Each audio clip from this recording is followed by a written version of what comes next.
we are left wondering what has led to the disturbing rise of political violence and why killers and criminals are celebrated by some for their horrific acts. Joining me now is visiting scholar at the Declaration of Independence Center for the Study of Academic Freedom at the University of Mississippi, Saad. And God, you are an evolutionary behavioral scientist. So what makes someone what I will refer to as so ideologically narcissistic? It's all about them and their beliefs that they celebrate the death of a young father and husband.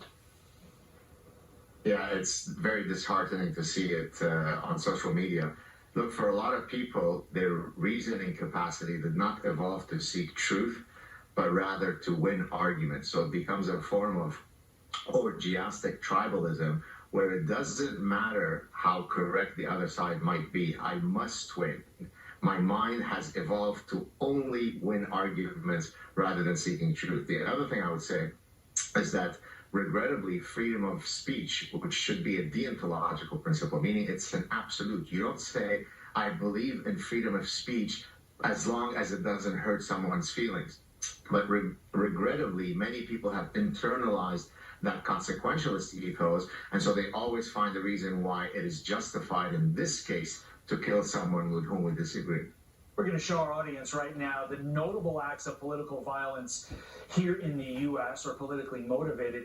And what we're showing the audience is literally just in the last 3+ years. This isn't like over the course of decades. So does the celebration of these attacks online almost normalize them in the minds of the sick individuals that are celebrating, thereby encouraging the increased frequency in which we see these attacks?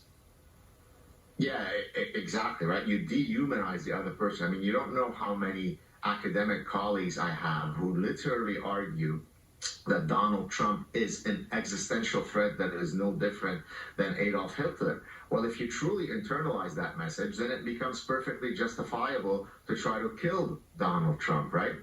Look, I'm Jewish, and yet I support the right of Holocaust deniers to spew their nonsense. There could be nothing more insulting and offensive than denying the Holocaust, but if I want to live in a free society, that's the price I have to bear. I only wish that more people would understand that message. Does this get worse before it gets better, or can we put the genie back in the bottle?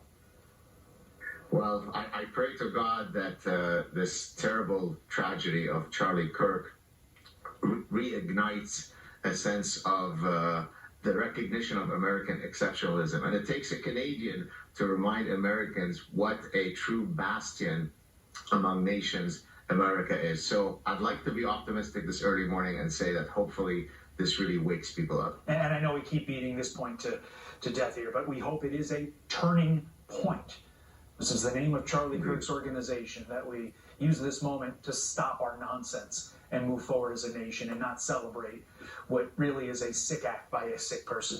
Saad, thank you. Appreciate your time. Thank you.